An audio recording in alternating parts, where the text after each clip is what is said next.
Look, I can't wash my hands. People in Jackson, Mississippi are being told to shower with their mouths closed because they don't have access to clean water. Gotta do what you gotta do.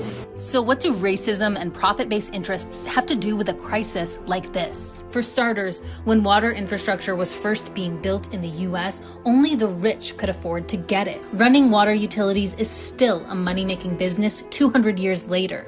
You see, even though most water systems are owned by local governments, private companies are usually doing the work to treat, repair, and maintain them. In Jackson, that contractor was a company called Siemens. It turned out to be such a bad deal for the city that Jackson won a nearly $90 million settlement over Siemens' botched work. But the roots of this crisis run much deeper. When Mississippi was finally forced to desegregate schools in 1970, white people left for the suburbs and took tax revenue with them.